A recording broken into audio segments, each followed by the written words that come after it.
আপনারা জানেন ঈদ পূর্বে ফলানীকে হত্যা করে কাঁটাতারে ঝুলিয়ে রেখে পক্ষান্তরে বাংলাদেশের স্বাধীনতাকে কাঁটাতারে ঝুলিয়ে রেখেছিল।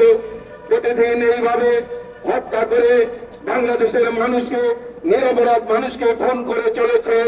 আপনারা জানেন ইতিমধ্যেই বাংলাদেশের ফ্যাসিস্ট আওয়ামী সরকার এই দুঃশাসনে 15 বছরের জাতিকে অর্থনৈতিকভাবে পঙ্গু করেছে, রাজনৈতিকভাবে ধ্বংস করেছে, গণতন্ত্রকে হত্যা করেছে, নিরপরাধ মানুষকে প্রতিবাদের কারণে কারারুদ্ধ করে তাদেরকে হত্যা করে গুম খুন নির্যাতনের মধ্য দিয়ে সারা জীবন ক্ষমতায় থাকার স্বপ্ন দেখেছিল। ওই ফ্যাসিস্ট আওয়ামী লীগই জানে না যে মাটিতে জল করে সে মাটিতে কাদা হয়, যে মাটিতে শহীদের রক্ত ঝরে সেই মাটি আরো তীক্ষ্ণ প্রতিবাদী হয়ে ওই স্বৈরাচারী ফ্যাসিস্টের পতন হয়। আজকে এই প্রতিবাদ সভা থেকে আমি বলে দিতে চাই, 1971 সালে রক্ত দিয়ে এই দেশকে স্বাধীন করেছিলাম, যুদ্ধ করে দেশকে স্বাধীন করেছিলাম। ওই পিন্ডির দাসত্ব থেকে মুক্ত হয়ে ভারতের দাসত্ব গ্রহণ করার জন্য বাংলার মানুষ প্রস্তুত নয়।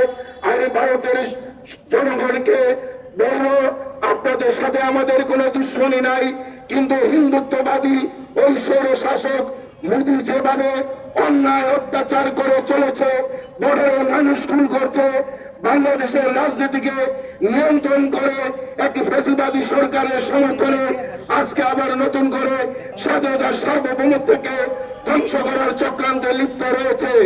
আমি ওই মোদী সরকারকে বলে দিতে চাই, বাংলাদেশ একটি স্বাধীন সার্বভৌম রাষ্ট্র, এটা ভারতের কোনো তারকার রাষ্ট্র নয়।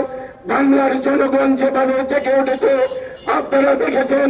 1971 সালে আমরা অস্ত্রের বিরুদ্ধে অস্ত্র দিয়ে যুদ্ধ করেছিলাম। দ্বিতীয় যে যুদ্ধ হয়েছে 5ই আগস্টের এদেশের প্রতিবাদী ছাত্র জনতা, নিরস্ত্র ছাত্র জনতা ওই স্বৈরাচারী অস্ত্রের বিরুদ্ধে যুদ্ধ করে নিরস্ত্র ছাত্র জনতার বিজয় হয়েছে। আগামী দিনে যদি ভারত সরকার বাংলাদেশের উপরে যদি কর্তৃত্ববাদী করতে চায়, আবারও 5ই আগস্টের চেতনায়, 1971 সালের চেতনায় বাংলার মানুষ যদি জেগে ওঠে, তাহলে তোমাদের অস্তিত্ব বিলীন হয়ে যাবে। আমি আওয়ামী লীগের সেই ফ্যাসিস্ট নেত্রীকে বলতে চাই, বাংলাদেশটাকে ধ্বংস করেছেন, গণতন্ত্রকে হত্যা করেছেন, টাকা পয়সা লুটপাট করে বিদেশে পাচার করেছেন। আপনার মন্ত্রী এমপিরা আজকে দেশ ছেড়ে পালিয়েছে, আপনি পালিয়ে ভারতে আশ্রয় নিয়েছেন, সেখানে বসে বাংলাদেশের বিরুদ্ধে, স্বাধীনতার বিরুদ্ধে ষড়যন্ত্র করছেন।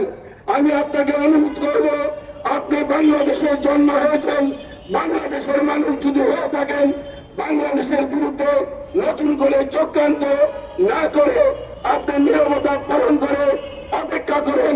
জাতি যদি কখনো আপনাকে ক্ষমা করে, তাহলে বাংলাদেশে এসে আবার রাজনীতি করবেন। ইতিমধ্যে জনগণ আপনাদেরকে প্রত্যাখ্যান করেছে। বাংলার মাটিতে ওই ফ্যাসিবাদের কোনো জায়গা নাই।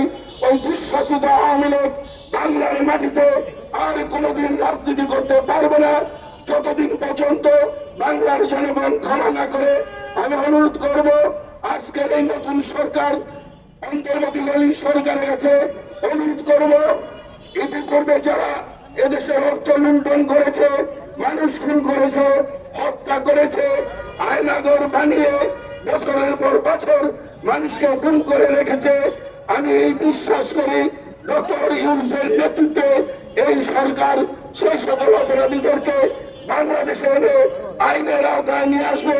আজকে জনগণের প্রত্যাশা, ডক্টর ইউনূসের কাছে যে প্রত্যাশা, আমি আশা করি আপনি সারা বিশ্বের মধ্যে অত্যন্ত নন্দিত, শ্রদ্ধেয়, সম্মানিত এবং সাহসী একজন ডক্টর ইউনূস। আপনি বাংলাদেশের সেই সকল তথাকথিত দুর্নীতিবাজদেরকে, সেই সকল অপরাধীদেরকে বাংলার মাটিতে বিচার করে আপনি মৃত্যুর আগে একটা ইতিহাস সৃষ্টি করে যান। সারা জীবন বাংলার মানুষ আপনাকে স্মরণ করবে।